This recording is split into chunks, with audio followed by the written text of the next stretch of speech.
जिज्ञासु मित्रों, बहुत बहुत अभिनंदन है आपका दिव्य सृजन में। प्रत्येक दिवस की भांति आज भी हम यहाँ पर लाइव चर्चा का कार्यक्रम शुरू कर रहे हैं।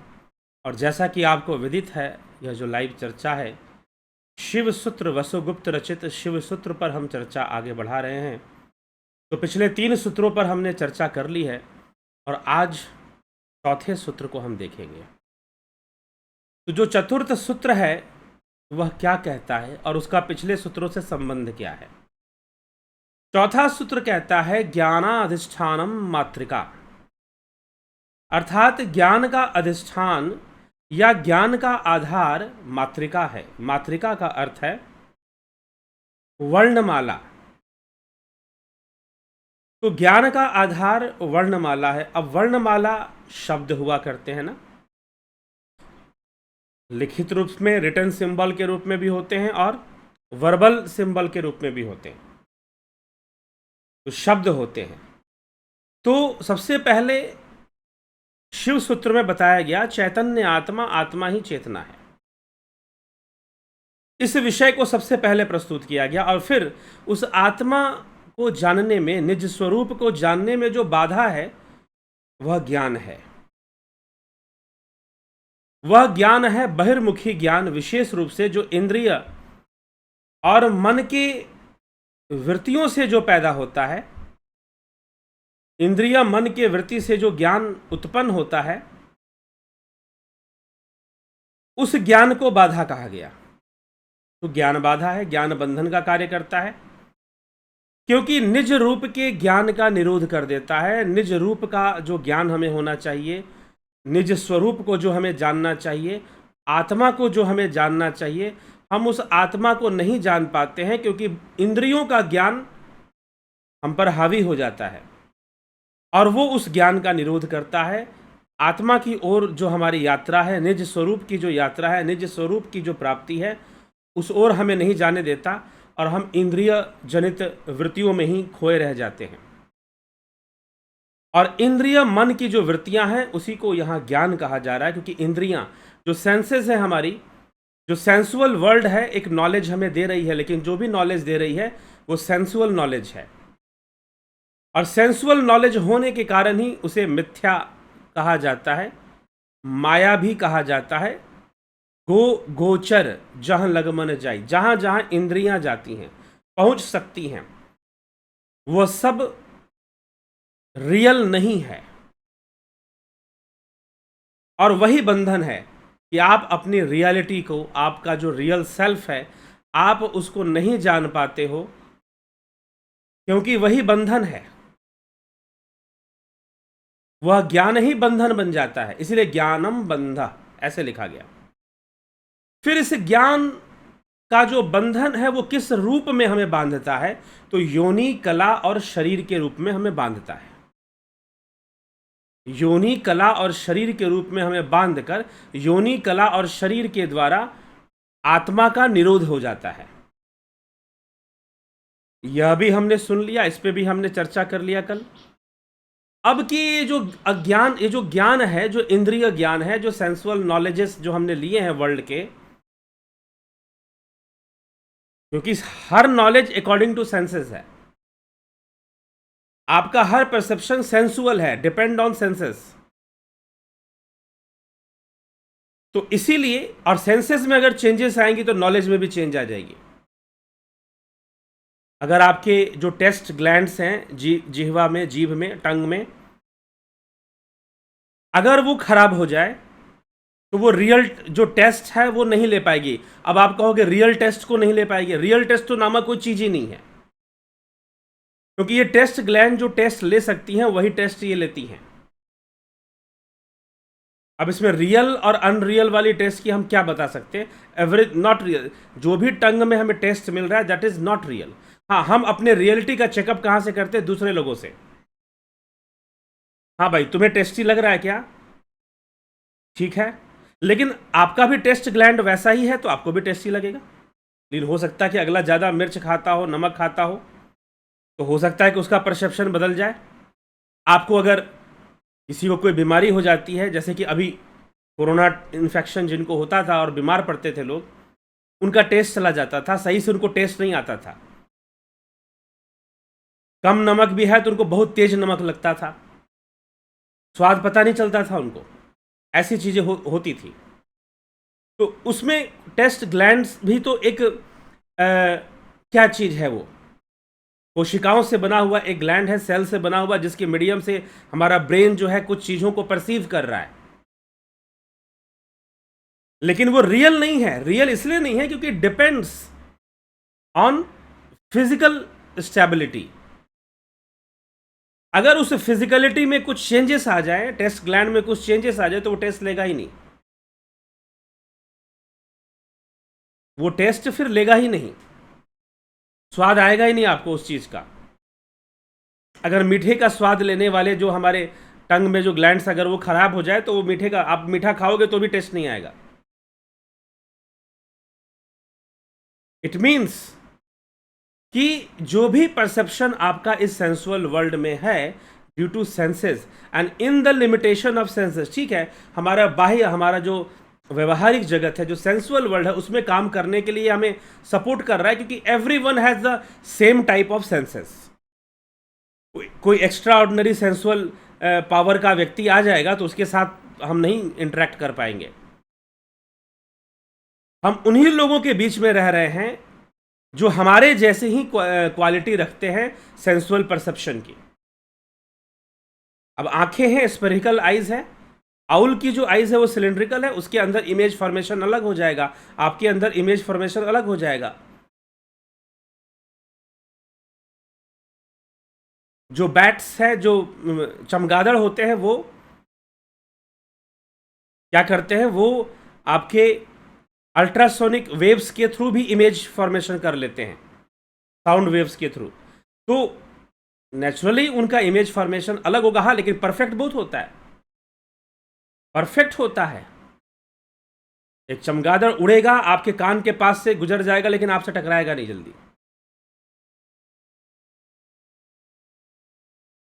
ठीक है। तो ये सेंसुअल वर्ल्ड है, और जो सेंसुअल वर्ल्ड का जो नॉलेज है वो आत्मा के ज्ञान के का निरोध कर देता है, बाधा उत्पन्न कर देता है। इसी बात को पीछे समझाने की कोशिश की गई है। इसीलिए कहा गया है ज्ञानम बंध, और उस ज्ञानम बंध जो है वो 3 रूप में हमारे सामने आता है, योनि, कला और शरीर। योनि, कला और शरीर, इस 3 फॉर्म में उसका भी एक्सप्लेनेशन हो चुका है। और आज कि ये जो बाह्य ज्ञान है, इसका अधिष्ठान कहां पर है, तो लिखा जा रहा है ज्ञानाधिष्ठानम मातृका। ज्ञान का आधार वर्णमाला है। नसो अस्ति प्रत्यो लोके यह शब्दानुगमादृते अनुभिद्धमि वज्ञानम सर्वशब्देन भासते। इस लोक में ऐसा कुछ भी नहीं है जो शब्द से अनुगत ना हो। शब्द से भिदा यह संपूर्ण विश्व, संपूर्ण ब्रह्मांड शब्द से विधा हुआ है, शब्द से ही प्रकाशित है। और इसी के द्वारा अंतर अनुसंधान रहित जो बहिर्मुखी ज्ञान है उसे ही बंध कहते हैं। इसी के द्वारा मतलब शब्द के द्वारा, जो अंतर अनुसंधान से रहित है। शब्द अब एक कॉमन टर्म हमने लिया जो कि यूनिवर्सल है। शब्दे आकाश, शब्दे धरती, गुरुवाणी से संबंधित एक श्लोक या मंत्र है कुछ। शब्दे आकाश, शब्दे धरती, शब्द शब्द भया प्रकाश। सकल सृष्टि शब्द के पाछे, नानक शब्द घटे घट आछे। तो शब्द की सत्ता है, वो तो है, शब्द रूप में ही वो सत्ता कार्य कर रही है, तो वो तो है ही। लेकिन जो बाह्य ज्ञान का जो आधार है वो वर्णमाला है, वह भी शब्द रूप है, वह भी शब्द में है। तो उसका आधार बनता है ज्ञान। जैसे कि मान लीजिए कि अभी मैं कुछ चीजें आपको बता रहा हूं, उसका आधार क्या बन रहा है, शब्द ही तो बन रहा है, भाषा बन रही है, वर्णमाला बन रही है। तो अनुसंधानकर्ता जो भाषा के वैज्ञानिक हैं, जिन्होंने संस्कृत भाषा बनाई, उनका मानना है कि देवनागरी भाषा में जो वर्ण होते हैं वो 2 प्रकार के होते हैं, स्वर और व्यंजन। अ से लेकर अह तक 16 स्वरों की चर्चा आती है। तो जो स्वर होते हैं वो अंतर्मुखी साधना में सहायक होते हैं, और जो व्यंजन है वो बहिर्मुखी ज्ञान का अधिष्ठान बन जाते हैं। ऐसे भी बातें रखी जाती हैं, बताई जाती हैं। तो स्वरों के अभ्यास से यदि आप, जैसे ओंकार है, ओंकार भी एक स्वर है, स्वर है ओंकार। अ आ ई उ ये सारे स्वर हैं। ये आपको अंतर्मुखी करते हैं, एकाग्र करते हैं अगर इनका आप अभ्यास करोगे तो। जो व्यंजन है वो बहिर्मुखी ज्ञान का पूरी तरह से साधन बनते हैं, और वो उसका अधिष्ठान बनते हैं, आधार बनते हैं। उनका आधार लेकर ही बाहरी ज्ञान जो भी है शब्द का आधार लेकर ही रहता है। आप किसी को कुछ भी बात बताएंगे, आपको मान लो जी कि आपने कोई मिठाई खाई और मिठाई बड़ी स्वादिष्ट है, आप किसी को कैसे बताएंगे? शब्द के माध्यम से तो बताएंगे ना, बोल के बताएंगे, ध्वनि का प्रयोग करेंगे, शब्द का प्रयोग कर रहे हैं आप, तभी आप उसे बता रहे हैं कि भाई ये चीज है। कोई प्रॉब्लम भी है तो आप उसी ढंग से बता रहे हैं, प्रॉब्लम का सॉल्यूशन भी दे रहे हैं तो उसी ढंग से बता रहे हैं, शब्द वर्णमाला भाषा का प्रयोग करते हुए ही आप बता रहे हैं। तो इसीलिए इस वर्णमाला को ज्ञान का अधिष्ठान बताया जा रहा है कि यह जो भी बाह्य जगत का ज्ञान है, ज्ञान में भी अब दो प्रकार से हो जाते हैं, एक आंतरिक और एक बाह्य ज्ञान, एक परिमित और एक अपरिमित। जो अपरिमित है वो मोक्ष का ज्ञान, मोक्ष की ओर ले जाने वाला है, और जो परिमित है वो संसार में ही लिप्त करने वाला है। ठीक है? तो इस प्रकार से ज्ञान की भी ये दो अवस्थाएं बनती हैं, लेकिन समाधि अवस्था में ज्ञान नहीं टिक सकता, इसीलिए क्योंकि वहां पर आधार नहीं बचेगा ज्ञान टिकने का, क्योंकि वो समाधि है, वहां चित्त का लय हो जाएगा। तो जब चित्त कैवल्य में चित्त का ही जब लय माना गया है तो ज्ञान का आधार टिकेगा नहीं, तो वो ज्ञान के परे हो गया। इसलिए मोक्ष ज्ञान अज्ञान से परे हो जाता है। आत्मा ज्ञान अज्ञान से परे की वस्तु हो जाती है। हाँ, लेकिन जब तक हम उसको निज स्वरूप को जान नहीं लेते, प्राप्त नहीं कर लेते, तब तक तो उसके विषय में चर्चा होगी, उसके ज्ञान के विषय में भी चर्चा होगी। यह हमें समझना चाहिए। ठीक। तो जो बहिर्मुखी हम प्रतिबिंबों को जो देखते हैं, अब यह भी पारमेश्वरी शक्ति ही है। पीछे जो हमने पारमेश्वरी शक्ति की चर्चा की थी पिछले व्याख्यान में, तो पारमेश्वरी शक्ति जो कि वामारूपिणी है, वही बाह्य शब्द है। बाहरी ज्ञान के जो शब्द हैं उसके लिए वो हमें उसमें जो लिप्त करती है। तो पारमेश्वरी शक्ति के ही बहिर्मुखी प्रतिबिंबों को हम देखते हैं इन वर्णमाला के माध्यम से, जो उसकी ज्ञान दृष्टि के सामने पृथ्वी तत्व से लेकर शक्ति तत्व तक के रूपों में अविकल्प भाव से ही चमक उठती है। मतलब विकल्प और अविकल्प दोनों ही भावों में उस शब्द की सत्ता दिखाई देती है, और पारमेश्वरी शक्ति उसी को ही प्रस्तुत करती है अलग अलग रूप में, उसी से सारी सृष्टि कर देती है। तो शब्द के महत्व को तो आकार आदि वर्ण ही माया की भूमिका में व्यवहारिक शब्दों के रूप को अनंत प्रकार से धारण करते हैं, और माई के जीवों के व्यवहारिक ज्ञान के अभिन्न अंग बनकर उनके बंधन स्वरूप विकल्प ज्ञान के साधन बन जाते हैं। मतलब कि जो वर्ण है, वर्णमालाएं हैं, ये बाहरी ज्ञान के विकल्प के रूप में, विकल्प ज्ञान का साधन के रूप में आ जाते हैं। इसलिए इनको आधार बोला गया कि बाह्य ज्ञान का यह आधार है, आवरण को आधार प्रदान करता है। बाह्य ज्ञान एक आवरण है जो कि इंद्रिय वृत्ति से पैदा होता है। इंद्रिय वृत्ति मतलब इंद्रियां जो देखती हैं, अनुभव करती हैं, उनसे जो वृत्तियां पैदा हो रही हैं, उनसे जो वेव्स क्रिएट हो रहे हैं। सपोज आपने कुछ देखा, आपने कोई वस्तु, सुंदर वस्तु देखी, आपके मन में एक वेव क्रिएट हो गया उस सुंदर वस्तु को देखकर। आपने कुछ डरावना देख लिया तो उसने भी एक तरंग पैदा कर दी। तो इन सब का आधार वर्णमाला देता है। इसीलिए यहां पर लिखा गया कि ज्ञानम अधिष्ठान मात्रिका। ज्ञान का जो अधिष्ठान है, मात्रिका शब्द का अर्थ यहां वर्णमाला से है, ज्ञान का अधिष्ठान वर्णमाला में है, यह समझाने की कोशिश की जा रही है। तो वर्णमाला जो है बंधनात्मक जो व्यवहारिक विकल्प ज्ञान है उसका अधिष्ठान बनता है। ठीक। लेकिन आत्मा से बाहर एक और चीज है कि आत्मा से बाहर कोई विद्या नहीं होती, ना अविद्या ना वासना, कुछ भी नहीं होता है। तो इस वर्णमाला को भी शिव रूप माना गया है। यह भी क्योंकि शिव सूत्र में सब कुछ ही शिव माना गया है। माया को भी शिव माना, माया इसलिए माया जैसी किसी अलग वस्तु की चर्चा यहां पर नहीं होती। हां, शिव और शक्ति की बात होती है। तो शक्ति भी शिव ही है, शक्ति को भी शिव ही माना गया है, तो सब कुछ शिव ही कहा गया है। तो इसीलिए आत्मा से बाहर कोई अविद्या या कोई वासना या कोई बाह्य आवरण नहीं होता है, ये ध्यान रखिएगा। आत्मा से अलग नहीं है, जो आत्मा में ही बाधक बन रहा है वो आत्मा से अलग नहीं है। ध्यान, ये छोटा सा पॉइंट है, यह जिसे हम बार बार कह रहे हैं कि ज्ञान बंधन है।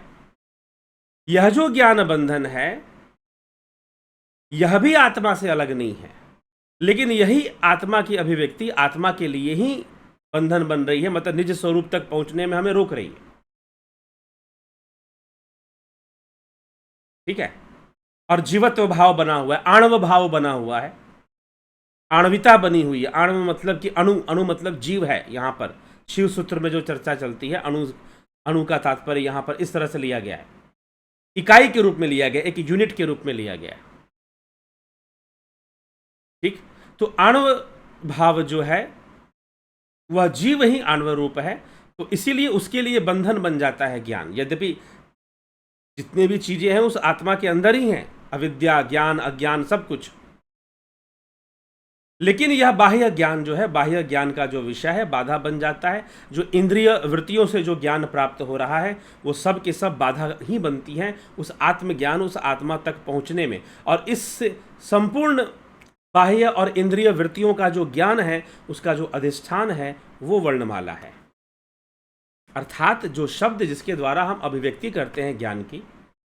अभी मैं आप कुछ आपको बता रहा हूं तो वर्णमाला के माध्यम से ही तो बता रहा हूं, और कैसे बता रहा हूं। इसीलिए उसका अधिष्ठान वर्णमाला को यहां पर कहते हुए यहां पर लिखा जा रहा है। तो ये एक रहस्य यहां प्रकट किया जा रहा है। तो ये ज्ञान का अधिष्ठान कहने का मतलब ये है। तो है सब कुछ आत्मा के ही भीतर। आत्मा से बाह्य कोई भी अविद्या, वासना आदि वस्तु उसका अधिष्ठान नहीं बनती है। यह शब्द जो है, यह वर्णमाला जो है, तो यह बंधन भी परमेश्वर जो शिव है, शिव से ही सब कुछ उत्पन्न है। तो मातृका के ऐसे वास्तविक तत्व को जानने और ना जानने वाले प्राणियों के लिए जो वर्णमाला है उसको समझने, इस प्रकार से समझना, और ना समझने वाले प्राणियों के लिए एकमात्र वही मोक्षात्मक परिपूर्ण ज्ञान और बंधनात्मक अपरिपूर्ण ज्ञान का अधिष्ठान बन जाती है। दोनों का ही अधिष्ठान बन जाती है। मोक्ष हेतु, अंतर्ज्ञान हेतु जो हम साधना करते हैं वहां भी शब्द जो है आधार बनता है, यहां भी शब्द आधार बनता है, बाह्य लोक में भी शब्द आधार बनता है। भीतर जब हम चले जाते हैं, साधना करते हैं, ध्यान योग करते हैं, तो वहां भी हम शब्द, प्रणव भी एक शब्द है, ओंकार भी एक शब्द है, सोहंग भी एक शब्द है जो रेचक और पूरक के साथ चल रहा है।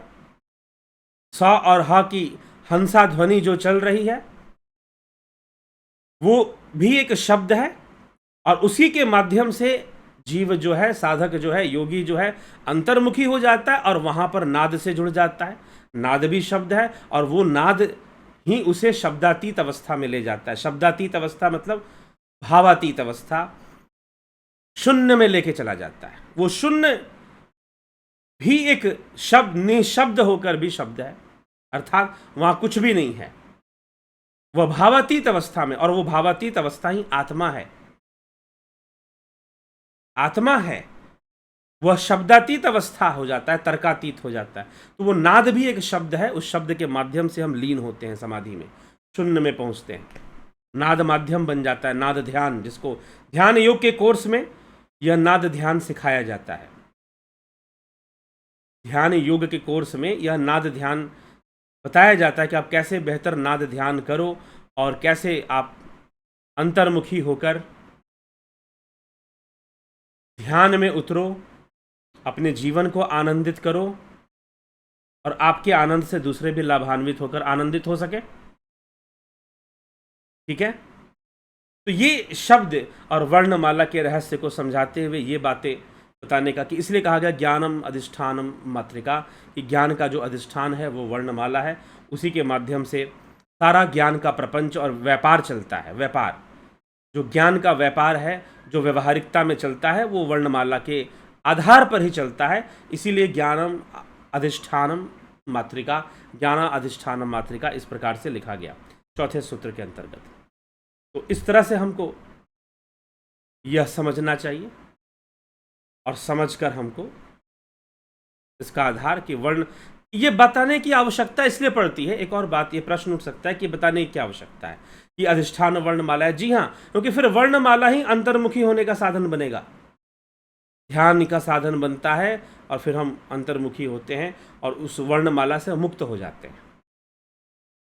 जो ज्ञान का अधिष्ठान है उससे मुक्त होकर हम शब्दातीत अवस्था में जाकर हम जो है शून्य में स्थित हो जाते हैं, परमात्मा में, आत्मा में स्थित हो जाते हैं, निज स्वरूप में स्थित हो जाते हैं, इस तरह से कहा जाता है। तो चलिए ठीक है, यहीं पर विराम देते हैं।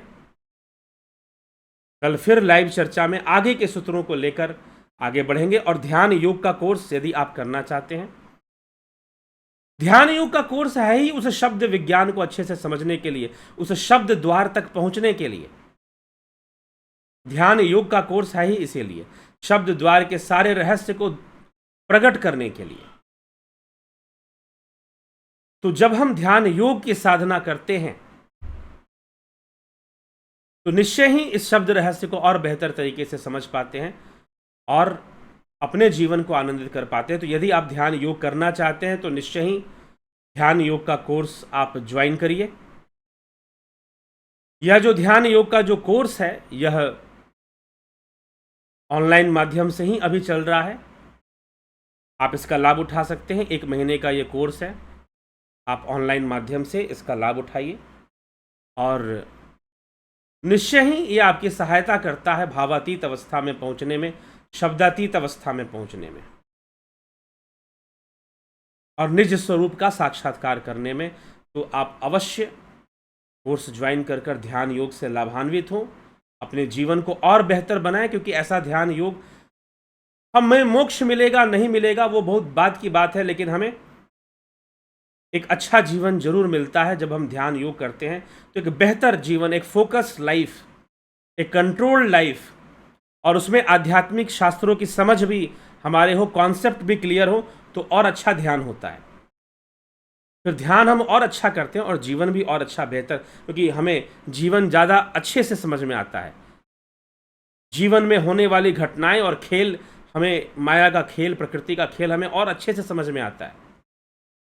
ये लाभ होता है ध्यान योग करने का। और प्राकृतिक चिकित्सा का भी कोर्स चलता है जो शरीर के स्वास्थ्य और संतुलन के लिए बहुत आवश्यक है। तो जरूर हम इसको भी करके इसका पूरा लाभ उठाएं। करना चाहते हैं 14 मई से ही कोर्स शुरू है, लेकिन 17 तारीख तक आप इसको ज्वाइन कर सकते हैं। 17 से 18 तक, थोड़ा सा 14 का डेट प्रारंभ दिया हुआ है, लेकिन हो सकता है कि 2-3 दिन लेट से ही कोर्स प्रारंभ हो, और 17 तारीख तक आप निश्चित रूप से आप इसको ज्वाइन कर सकते हैं। तो चलिए अभी हम विचारों को यहाँ विराम देते हैं और कल फिर मिलते हैं लाइव चर्चा में 9 बजे आप सभी से अगले सूत्र पे चिंतन करते हुए। बहुत महत्वपूर्ण सूत्र है अगला भी, ठीक है। तो बहुत बहुत आभार आप सभी का। जुड़े रहें, बने रहें, लाभ उठाते रहें।